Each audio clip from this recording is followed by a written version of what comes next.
Good morning students. How are you बेटा? बेटा आज अपना जीके का टर्म है।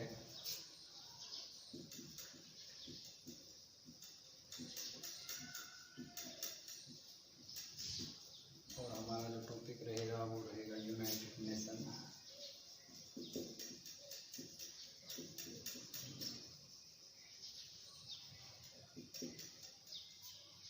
यानी कि संयुक्त राष्ट्र।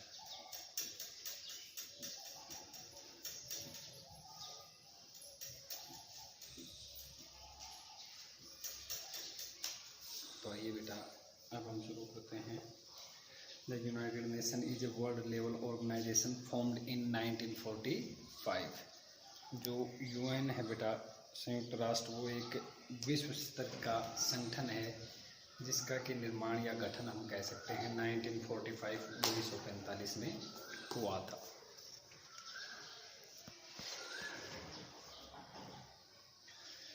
It came into exchange after world war second, और यह अस्तित्व में द्वितीय विश्व युद्ध के बाद में आया। द्वितीय विश्व युद्ध का जो काल माना जाता है, द्वितीय विश्व युद्ध हुआ था 1939 टू 1945।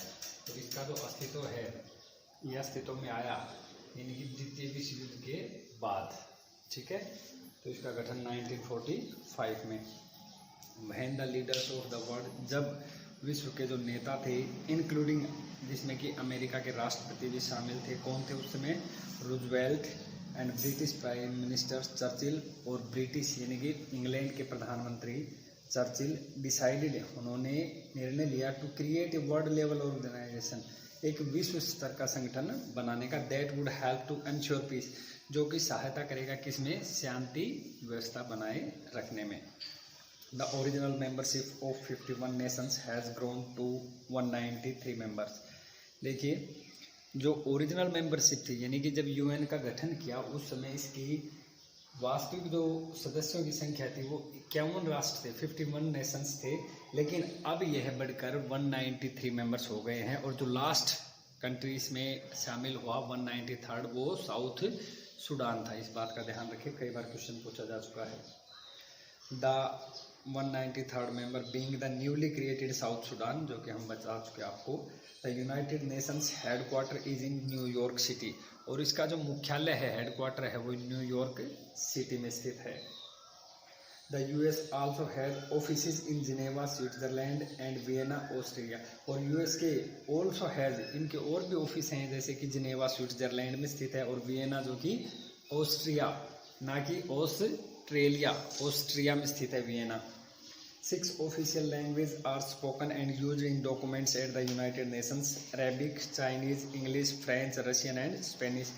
6 आधिकारिक भाषा जो बोली जाती हैं और जो भी दस्तावेज हैं संयुक्त राष्ट्र के, उनमें प्रयोग की जाती हैं। कौन कौन सी है? अरबी, चाइनीज, चीनी भाषा, इंग्लिश, फ्रेंच, रशियन और स्पेनिश। ये भाषाएं हैं। 6 ऑफिशियल लैंग्वेज हैं जो बोली जाती हैं, और जो भी डॉक्यूमेंट्स है वो इन भाषाओं में, लैंग्वेज में तैयार किए जाते हैं। उसके बाद हम बात करें the general assembly. The general assembly is the main place for discussion and policy making in the United nation. तो जनरल असेंबली है वो मुख्य स्थान है किस लिए? डिस्कशन करने के लिए, कोई भी डिस्कस करना है, और पॉलिसी मेकिंग, कोई भी नीति बनानी है संयुक्त राष्ट्र की, उसके लिए सबसे महत्वपूर्ण संस्था क्या है? यूएन की general assembly. All the members of the UN are the members of the general assembly, और जितने भी यूएन के मेंबर्स हैं वो सभी जनरल असेंबली के मेंबर होते हैं। द सिक्योरिटी काउंसिल, सुरक्षा परिषद। The security council has primary responsibility for the maintenance of international peace and security. जो सुरक्षा परिषद है उसका प्राथमिक जो उत्तरदायित्व है वो क्या है बेटे? मेंटेनेंस ऑफ इंटरनेशनल पीस, अंतर्राष्ट्रीय शांति व्यवस्था बनाए रखना और सुरक्षा, अंतर्राष्ट्रीय शांति और सुरक्षा व्यवस्था बनाए रखना। The security council is made up of 15 members, और जो सुरक्षा परिषद है ये कितने सदस्यों से मिलकर बनी है? 15 मेंबर्स, 15 सदस्यों से ये परिषद जो है। This comprise of 5 permanent and 10 non permanent member. हाँ बेटे, इसमें देखिए जो सिक्योरिटी काउंसिल है उसमें 15 सदस्य तो बता दिए गए, लेकिन इसमें 5 सदस्य परमानेंट स्थायी और 10 सदस्य जो हैं वो नॉन परमानेंट होते हैं। ठीक है, India is a non permanent member और भारत इसका क्या है, अस्थायी सदस्य है। There are 5 permanent members of the security council और सुरक्षा परिषद के 5 स्थायी सदस्य कौन कौन से हैं बेटा, ये वो सदस्य हैं जिनके पास वीटो पावर भी है। तो ये क्वेश्चन भी ध्यान रखिए, वीटो पावर किन किन कंट्रीज के पास है, उन्हीं कंट्रीज के पास है जो सिक्योरिटी काउंसिल के परमानेंट मेंबर हैं। देखिए China, France, Russia, United kingdom यानी यूके एंड यूएसए। मैं यहाँ पे नोट डाउन कर देता हूँ, चाइना, फ्रांस, रशिया, यूके यानी United kingdom and USA United states of America. ये वो 5 कंट्रीज हैं जिनके पास वीटो पावर है और सिक्योरिटी काउंसिल के परमानेंट मेंबर भी हैं। The international court of justice यानी आईसीजे अंतर्राष्ट्रीय न्यायालय located in the Hague Netherland. अंतर्राष्ट्रीय न्यायालय कहाँ स्थित है बेटा, हेग नीदरलैंड में। महत्वपूर्ण क्वेश्चन है, नोट डाउन कर लें। Is the primary judicial organ of the United nation. Primary प्राथमिक जो न्यायिक अंग है संयुक्त राष्ट्र संघ का वो आईसीजे है। Established in 1945 by the United Nation charter, the court began work in 1946।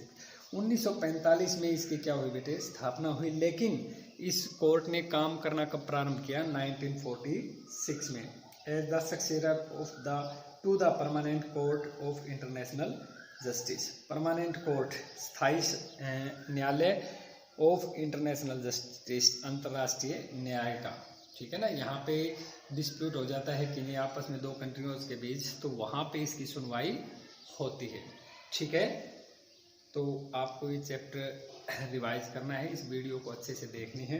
इसमें से महत्वपूर्ण क्वेश्चंस कि इसकी स्थापना कहाँ हुई, मुख्यालय कहाँ है, प्रारंभ में इसके कितने कंट्रीज सदस्य मेंबर थे, अब कितने हैं, लास्ट वन कौन सा कंट्री है, सिक्योरिटी काउंसिल में कितने मेंबर होते हैं, permanent non permanent, veto power किनके पास है, आईसीजे का हेडक्वार्टर कहाँ है, ये सभी बातें पॉइंट बेटा आप ये वीडियो देखने के बाद अपने नोट्स बनाएंगे। Sorry, thank you, have a nice day.